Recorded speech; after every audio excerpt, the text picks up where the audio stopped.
me, and I love you, Trump. This should be deleted. With some even speculating, he didn't even post this himself. It must be someone meddling with his account. And when the Washington Post asked questions about who produced it and how Trump obtained it, the White House declined to answer, but a spokeswoman did say, as President Trump has said, Gaza in its current state is uninhabitable for any human being. President Trump is a visionary, and his plan to have the United States involved in Gaza's rebuilding will allow for Palestinians to resettle in new, beautiful communities while improving conditions in the region for generations to come. Though there, you had the Post noting again that Trump has given mixed answers on whether or not Palestinians would be allowed to return to and live there after U.S. rebuilding. But yeah, that's the situation, and I'll pass the question off to you. What are your thoughts about the video in question and/or our apparent memer-in-chief? But then, next up, we should talk about the sad fact that the United States just had its first death from measles since 2015. Right, and that because back in January, an outbreak was reported in West Texas, which is a rural part of the state, with officials reporting 124 cases across 9 counties as of Tuesday, up from 94 late last week. And that as there were another 9 cases reported so far in eastern New Mexico. And just for some context here, measles is not a fucking joke, right? It's airborne, extremely contagious, and in severe cases can cause blindness, pneumonia, brain swelling, or even death. And the current figures that we've seen in Texas are that around 18 people have been hospitalized, mostly kids from 5 to 17 years old. And now we have authorities confirming that the person who died was an unvaccinated school-age child at the Covenant Children's Hospital in the city of Lubbock. Now, in case it needs to be said, though, I think that I'm kind of preaching to the choir here, the measles, mumps, and rubella vaccine are both safe and effective according to scientific research, which is why it's required for all kids entering kindergarten and public schools nationwide. But for those in homeschooling or private schools, especially religious ones, that rule doesn't apply. And it just so happens that West Texas is home to a close-knit Mennonite community. And what we're seeing is that in Gaines County, where the outbreak started, nearly 1 in 5 incoming kindergartners for the 2023-24 school year did not get the vaccine. Right? And that is the U.S. Department of Health and Human Services aims for a vaccination rate of 95%, saying that that's necessary to help prevent outbreaks of this highly contagious disease. So with that said, what we've seen so far is that most of the cases in Texas are in unvaccinated people, or at least people whose vaccination status is unknown, with only 5 cases reported in people who said they had the vaccine. But also,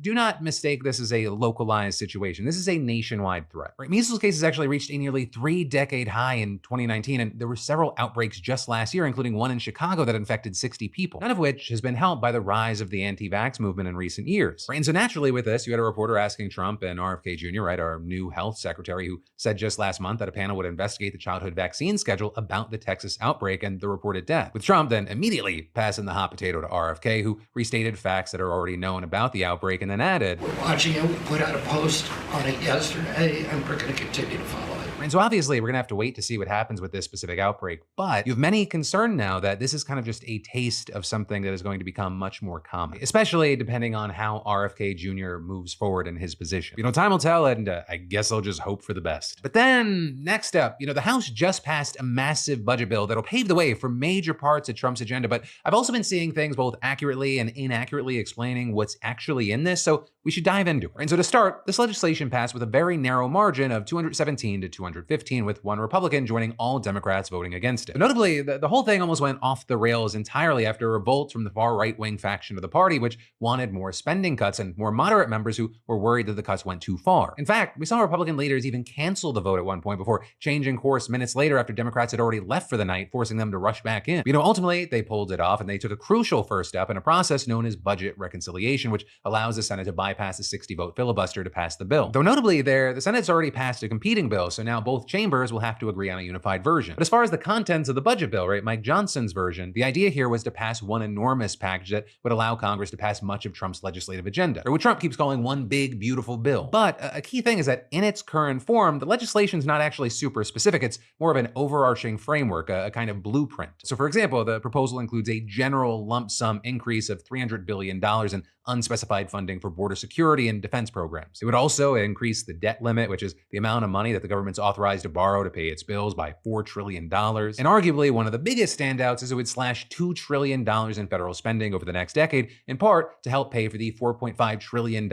in tax cuts that were also included in this package, with most of that $4.5 trillion going to finance an extension of tax cuts that Trump put in place during his first term that are set to expire this year. With it also being widely reported that Trump has asked Republicans to include new tax policies in whatever whatever version of the bill they finalize. Right? And that, including ending taxes on tips, social security benefits, and overtime wages, as well as increasing the cap on state and local tax deductions. And notably, while the extensions of those existing tax cuts will lower rates for almost all Americans, it's being reported that the wealthiest citizens stand to benefit the most. In fact, according to an analysis by the Center for American Progress, the majority of the tax cuts, nearly 60% or $2.5 trillion, that'll go to the top 10% of taxpayers earning more than $228,000 a year. So there, I think the next stat's even more wild, because a whopping 30% of the cuts, more than $1.24 trillion, that'll go to the top 1% of earners who make more than $743,000 annually. Or to put it another way, a way that I think is easier to understand or consume, is that the top 1% of earners will be seeing a tax cut averaging $62,000, which notably is higher than the annual family income for most of the 72 million Americans who have health insurance through Medicaid. And I bring up Medicaid because we've seen many Democrats accusing Republicans of plotting to pay for their tax cuts for the rich by cutting essential programs for low-income Americans like Medicaid and food stamps. So I will say, even some moderate Republicans have raised concerns about cuts to Medicaid and SNAP benefits, though of course they ultimately voted for the bill anyway. Though again, a big key thing here is that could also be because the House spending bill, as is, does not specify exactly what it'll slash from the federal budget as part of the $2 trillion in spending cuts. Instead, it just parses that total out among different House committees and directs them to figure out what to cut. And so with that, what we've seen is that the Energy and Commerce Committee, which notably oversees Medicaid and Medicare, being given the responsibility for the biggest cuts by far. With the spending bill, as is, directing the panel to come up with at least $880 billion to slash, which obviously is nearly half of the total $2 trillion savings that Republicans are requiring under this proposal. With that also being more than double what any other panel is being asked to cut. The second biggest request is at least $330 billion, which will be decided by the Education and Workforce Committee. Then after that, you have the Agriculture Committee, which oversees food stamps and is being asked to cut a minimum of $230 billion, and then another $562 billion in spending reductions. That's going out to a range of various different panels. Now, with all that said, I do want to note that Trump has previously said that he will not let Congress cut Medicare or Medicaid. And in fact, we saw him double down on that vow in a press conference today. The spending bill that passed last night aims to cut $2 trillion. Right. Can you guarantee that Medicare, Medicaid, Social Security will not be touched? Yeah, I have said it so many times, you shouldn't be asking me that question. Okay? This will not be read my lips. There won't be read my lips anymore. We're not going to touch it. Now, we are going to look for fraud. But with that, I'll say despite Trump's promises, it has been widely reported that Republicans are still eyeing cuts to Medicaid as well as food stamps. And this is, it doesn't appear that Trump has made the same promises to protect food stamps, which notably help feed 1 in 8 Americans, which again has fed into the argument and narrative that the GOP is wanting to cut programs for low-income citizens to finance tax cuts for the wealthy. But also a big thing beyond all that is, regardless of Trump's assurances, experts have said that it's virtually mathematically impossible for the Energy and Commerce Committee to actually cut $880 billion without cutting either Medicare or Medicaid. Right? And that because those two programs make up the vast majority of the spending that the panel oversees. And according to the New York Times, even if the committee cuts everything that's not healthcare to $0, it'll still be more than $600 billion short. And this, as they reported, there's really not any wiggle room, saying if the committee can't save at least that much, the entire effort could be imperiled because Republicans passed this bill under the budget reconciliation process to avoid the Senate filibuster. And while other Republican leaders have also echoed Trump's comment about cutting alleged fraud from the public health insurance programs, it's unclear, 1, exactly how much that would save,